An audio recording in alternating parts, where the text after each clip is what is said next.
আসসালামু আলাইকুম প্রিয় শিক্ষার্থীবৃন্দ, আশা করি সবাই ভালো আছেন। আপনাদের সবাইকে অনেক অনেক শুভেচ্ছা ও অভিনন্দন জানাচ্ছি আমাদের আজকের এই টিউটোরিয়ালে। প্রিয় শিক্ষার্থীবৃন্দ, আমরা আমাদের আইসিটি বিষয়ের পঞ্চম অধ্যায়ের 14তম ক্লাসটি শুরু করতে যাচ্ছি। গত ক্লাসে আমরা দেখেছিলাম 1 + 2 + 3 ... +n এই ধারাটির যোগফল নির্ণয়ের অ্যালগরিদম, ফ্লোচার্ট এবং সি প্রোগ্রাম। তো এই ধারাটির যোগফল নির্ণয়ের এটি ছিল অ্যালগরিদম, তারপর এটি হচ্ছে ফ্লোচার্ট। প্রিয় শিক্ষার্থীবৃন্দ, আমরা গত ক্লাসে এই ধারাটির যোগফল নির্ণয় করেছিলাম ফর লুপ ব্যবহার করে। ইতিমধ্যে আপনারা জেনেছেন যে লুপ কন্ট্রোল স্টেটমেন্ট, অর্থাৎ স্টেটমেন্টগুলোকে যে সি প্রোগ্রামে কন্ট্রোল করা হয় সেগুলো দুইভাবে হয়ে থাকে। একটা হচ্ছে কন্ডিশনাল কন্ট্রোল স্টেটমেন্ট, আরেকটা হচ্ছে loop control statement. Conditional control স্টেটমেন্টে আমরা দেখেছি যে ইফ, এলস ইত্যাদি ব্যবহার করে স্টেটমেন্টগুলোকে কন্ট্রোল করা হয়। আর লুপ কন্ট্রোল স্টেটমেন্টে আমরা জানি যে তিনটি পদ্ধতি রয়েছে। একটি হচ্ছে ফর লুপ, আরেকটি হচ্ছে হোয়াইল লুপ এবং অন্যটি হচ্ছে ডু হোয়াইল লুপ। এই তিনটি পদ্ধতি ব্যবহার করে স্টেটমেন্টগুলোকে কন্ট্রোল করা হয় বা নিয়ন্ত্রণ করা হয়। তো ফর লুপের মধ্যে তিনটি অংশ রয়েছে। প্রথম অংশটি হচ্ছে ইনিশিয়ালাইজেশন, দ্বিতীয়টি হচ্ছে কন্ডিশন, তৃতীয়টি হচ্ছে ইনক্রিমেন্ট অথবা ডিক্রিমেন্ট। আমি ফর লুপের যে তিনটি অংশ রয়েছে এই তিনটি অংশ সম্পর্কে পূর্ববর্তী একটি টিউটোরিয়ালে ডিটেলস আলোচনা করেছিলাম।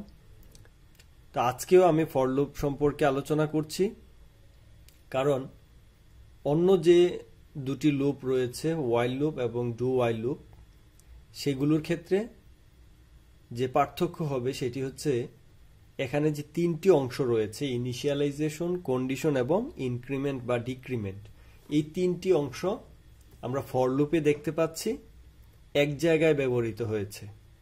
হোয়াইল লুপ এবং ডু হোয়াইল লুপে এই তিনটি অংশ তিন জায়গায় চলে যাবে। তো আমরা যদি হোয়াইল লুপের ক্ষেত্রে দেখি, তাহলে ফর লুপের যে i = 1 অর্থাৎ ইনিশিয়ালাইজেশন, সেই ইনিশিয়ালাইজেশনটা প্রথমেই হয়ে যাচ্ছে। তারপরে হোয়াইল দিয়ে আমরা দেখতে পাচ্ছি i <= n, অর্থাৎ এখানে যে কন্ডিশনটা রয়েছে মাঝখানে, সেই কন্ডিশনটা হচ্ছে এখানে। তাহলে ইনিশিয়ালাইজেশনটা আগে হয়ে যাচ্ছে, তারপর কন্ডিশনটা হচ্ছে।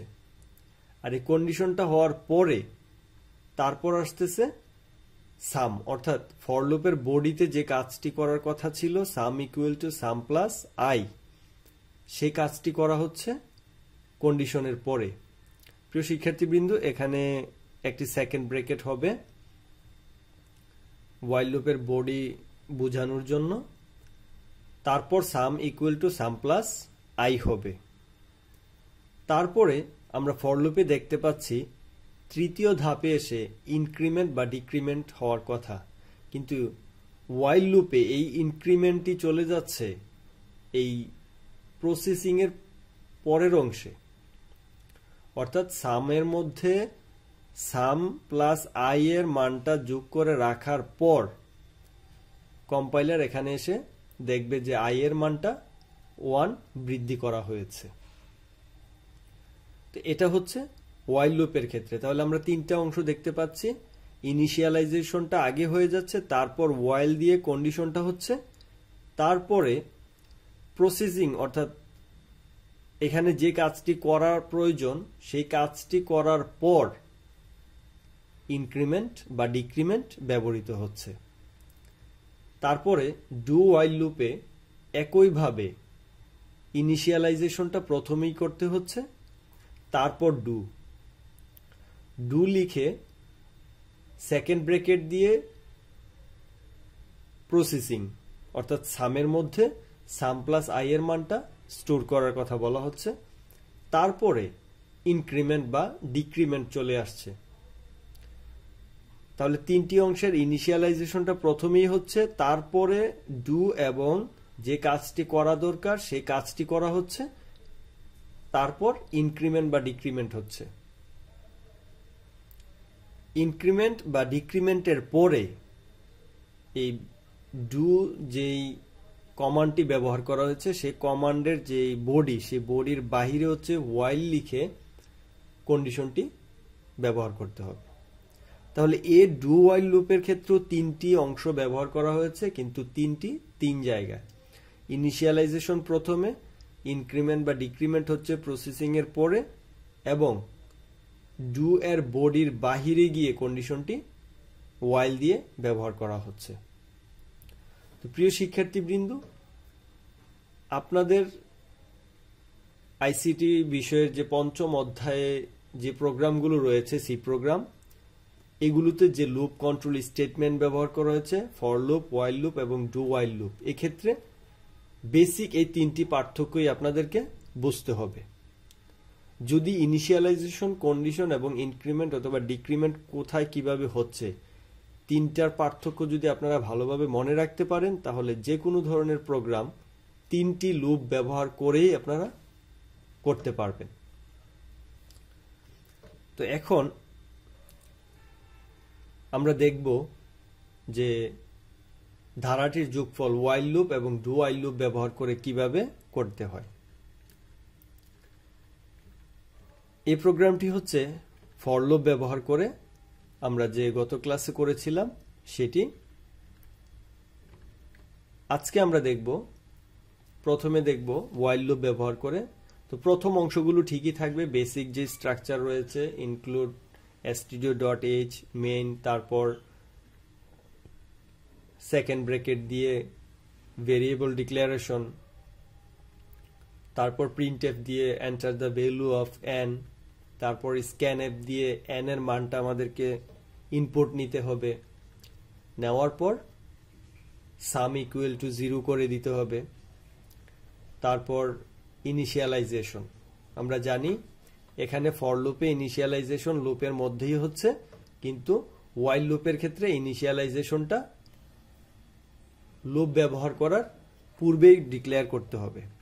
তারপর ওয়াইল দিয়ে কন্ডিশনটি ব্যবহার করতে হবে। তাহলে দুটি অংশের কাজ সম্পূর্ণ হয়ে গেল। এখন ওয়াইলের বডির মধ্যে যে কাজটি করা প্রয়োজন সেটি হচ্ছে সাম equal to some plus I, সেটি লিখতে হবে। তারপর ইনক্রিমেন্ট অথবা ডিক্রিমেন্ট, তারপর সেকেন্ড ব্র্যাকেট দিয়ে ওয়াইল লুপের যেই ওয়াইল এই যে কন্ডিশনটি আমরা দিয়েছিলাম, এই সেকেন্ড ব্র্যাকেট থেকে এই সেকেন্ড ব্র্যাকেট হচ্ছে এই লুপের বডি, তারপর প্রিন্টএফ দিয়ে প্রোগ্রামটি শেষ করে দিতে হবে। তো এটা হচ্ছে ওয়াইল লুপ ব্যবহার করে। তারপরে আমরা দেখব ডু ওয়াইল লুপ ব্যবহার করে কিভাবে প্রোগ্রামটি তৈরি করতে হয়। এই অংশটা হচ্ছে ওয়াইল লুপ ব্যবহার করে। তারপর আমরা ডু ওয়াইল লুপের ক্ষেত্রে বেসিক যে স্ট্রাকচার সেটি একই রকম হবে, মেইন, তারপরে হচ্ছে সেকেন্ড ব্র্যাকেট দিয়ে আমরা ইন্ট n, i এবং সাম ভেরিয়েবলগুলো ডিক্লেয়ার করলাম। তারপর প্রিন্টএফ দিয়ে n এর মানটা আমাদেরকে ইনপুট নিতে হবে, স্ক্যানএফ দিয়ে মেমোরিতে স্টোর করতে হবে, তারপর সাম। ডু ওয়াইল লুপে আমরা জানি একইভাবে ইনিশিয়ালাইজেশনটা প্রথমে হয়ে যাবে, তারপর ডু লিখতে হবে, ডু লিখে সেকেন্ড ব্র্যাকেট দিয়ে প্রসেসিং অর্থাৎ যে কাজটি আমরা করাতে চাচ্ছি সেটি এখানে লিখতে হবে, তারপর ইনক্রিমেন্ট বা ডিক্রিমেন্ট। তারপর সেকেন্ড ব্র্যাকেট, তারপর ওয়াইল দিয়ে কন্ডিশনটি ব্যবহার করতে হবে। তাহলে তিনটি অংশ আমাদের ডু ওয়াইল লুপে ব্যবহার করা হয়ে গেল। প্রথমে ইনিশিয়ালাইজেশন, তারপরে হচ্ছে মাঝখানে ইনক্রিমেন্ট এবং ডিক্রিমেন্ট, এবং ডু এর বডি, যে সেকেন্ড ব্র্যাকেট দিয়ে যে বডি রয়েছে সেই বডির বাহিরে এসে ওয়াইল দিয়ে কন্ডিশনটি আমরা ব্যবহার করতে হবে। তারপর এখানে একটি সেমিকোলন হবে। এখানে আপনাদেরকে বলে রাখি, সেটা হচ্ছে যে আমরা ফর লুপ, ওয়াইল লুপ দুটি লুপে যখন কন্ডিশন ব্যবহার করেছি, যেমন এখানে ওয়াইল লুপ, এখানে যে কন্ডিশনটা ব্যবহার করেছি এরপরে কিন্তু সেমিকোলন দেওয়া হয়নি।